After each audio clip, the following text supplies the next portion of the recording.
اس وقت پاکستان میں سب سے اہم سوال یہ ہے کہ جب امریکی فورسز کا مکمل انخلا ہو جائے گا تو افغانستان کی صورتحال کیا ہوگی۔ آلریڈی ہم دیکھ رہے ہیں کہ خانہ جنگی جیسی صورتحال ہے، اور اگر امریکہ کے انخلا کے بعد مکمل طور پہ کنٹرول افغانستان کا طالبان کے پاس آ جاتا ہے تو اس وقت کیا صورتحال ہوگی، پاکستان کی اس وقت پوزیشن کیا ہوگی۔ اس حوالے سے کل نیشنل سیکیورٹی جو کمیٹی ہے، پارلیمنٹری کمیٹی، اس میں باقاعدہ بریفنگ بھی ہوئی، 2 روز پہلے یہ بریفنگ ہوئی، اور تمام اپوزیشن اور گورنمنٹ کے وہاں پہ جو لوگ تھے ان کمیٹی سے متعلق اور کچھ انوائٹیز ان کو بلایا گیا تھا، اور اس پر مکمل بریفنگ دی گئی فوجی قیادت کی جانب سے۔ اس پر ہم نے کل سیاستدانوں کا پوائنٹ آف ویو حاصل کیا تھا، لیکن اس وقت جو کچھ ہو رہا ہے کیا پاکستان کی ڈائریکشن اور سمت اب درست ہے، اس پہ تجزیہ کار کیا کہتے ہیں۔ اس کے لیے ہم نے دعوت دی ہے سلیم صافی صاحب کو، سینئر صحافی اور تجزیہ کار ہیں، اور اس کے علاوہ مشرف زیدی صاحب ہمارے ساتھ موجود ہیں۔ آپ دونوں کا بہت بہت شکریہ جوائن کرنے کے لیے۔ سلیم صافی صاحب، جو اس وقت خطے کی صورتحال ہے، خاص طور پہ انخلا کے اعلان کے بعد جو صورتحال پیدا ہوئی ہے اور امریکہ کے انخلا کے بعد جو صورتحال ہوگی، اس پر پاکستان کی جو اس وقت حکمت عملی ہے، جو بیانات آ رہے ہیں، جو پاکستان پوزیشن لے رہا ہے، کیا آپ مطمئن ہیں اس سے، اور آپ سمجھتے ہیں کہ یہ اس کی سمت اور اس کی ڈائریکشن درست ہے، یا مزید بھی کچھ کیا جا سکتا تھا پاکستان کی جانب سے؟ نہیں، اصل میں شہزاد مسئلہ یہ ہے کہ ہم اب لاگ بھی چاہیں تو اپنے آپ کو افغانستان سے لا تعلق نہیں کر سکتے۔ گزشتہ سالوں کے دوران ہم نے اپنے آپ کو افغانستان میں اتنا دخیل کر دیا ہے کہ نہ تو دنیا ابھی ہمیں معاف کرنے والی ہے اور نہ خود افغانستان کے اثرات سے ہم محفوظ رہ سکتے ہیں۔ یہ تو بالکل obvious ہے کہ اور ہمارے حکمران جتنے بھی طبقات ہیں ان سے لے کے یا اس روز جو بریفنگ دے دی گئی ہے اس میں بھی یہ بات بتائی گئی ہے کہ افغانستان کے حالات کا فالو آؤٹ ضرور ہوگا ہمارے اوپر۔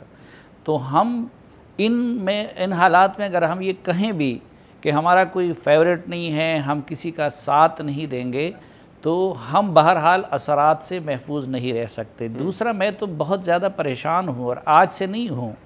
آپ اگر قطر ڈیل سے لے کے آج تک کے میرے آرٹیکل دیکھیں تو قطر ڈیل سے 2 روز پہلے بھی اور قطر ڈیل کے 2 روز بعد میں بھی میں نے اپنے آرٹیکلز میں ان خدشات کا اظہار کیا ہے کہ ایک تو طالبان اور امریکہ کی ڈیل سے انٹرا افغان ڈیل زیادہ ضروری ہے، دوسرا یہ کہ وہ اس سے کئی گنا زیادہ مشکل ہے۔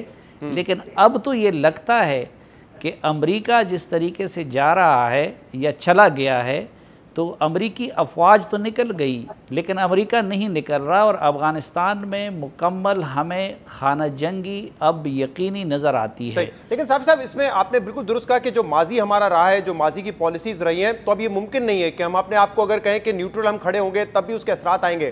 لیکن کیا کورس کریکشن کیا ہے؟ ہماری جو سمت ہے، کورس کریکشن نظر آ رہی ہے آپ کو؟ دیکھیں، کریکشن تو تب ہوتی کہ ہم یہ 90 کی غلطی کو نہ دہراتے۔ سب فریق 90 کی غلطی کو دہرا رہے ہیں، ورس شکل میں دہرا رہے ہیں۔ امریکی کہتے تھے کہ ہم افغانستان کو نہیں چھوڑیں گے اور 90 کو نہیں دہرائیں گے۔ امریکہ نے سوویت یونین سے کئی گنا زیادہ ورس شکل میں 90 کی تاریخ دہرا دی۔ اس میں خطرناک صورتحال یہ ہے کہ اب طالبان بھی آگے جا کے اسی طرح ہمارے دوست نہیں رہیں گے۔ دنیا اور افغان حکومت یہ تاثر دے رہی کہ اب طالبان ہماری مٹھی میں بند ہے، اور وہ نہ صرف یہ کہ ہماری بات نہیں مان رہے بلکہ شاید وہ ہم سے ناراض بھی ہیں۔ مشرف صاحب، آپ کا کیا اوپینین ہے؟ پہلے تو شہزاد، میں سلیم بھائی کی ساری باتوں سے اتفاق کرتے ہوئے ایک بات سے میں جو ہے تھوڑا ڈس ایگری کروں گا، اور اس کا تعلق آپ کے سوال سے بہت گہرا بنتا ہے، کیونکہ آپ بار بار جو فوکس کر رہے ہیں اس سوال میں، وہ پوچھ رہے ہیں آپ کے کیا کورس کریکشن ہوئی ہے، کیا پہلے سے جو ہے یعنی کہ اسمپشن یہ ہے کہ پہلے جو بھی پاکستان نے کیا وہ بالکل غلط کیا، اور اب کوئی ایسی جادو کی چھڑی جو ہے وہ ایگزسٹ کرتی ہے جو اگر ہم چلائیں گے تو سب کچھ ٹھیک ہو جائے گا۔ اس میں جو بنیادی غلطی ہے وہ یہ ہے کہ یہ سمجھا جا رہا ہے کہ سارا کا سارا افغانستان کا مسئلہ جو ہے وہ پاکستان نے پیدا کیا۔ پاکستان، سلیم بھائی نے فرمایا کہ پاکستان دخیل ہے افغانستان میں، ایکچولی قطع کلامی معاف، لیکن 70 لاکھ افغان جو ہیں 1978 کے بعد سے آج تک جو ہے وہ پاکستان آئے۔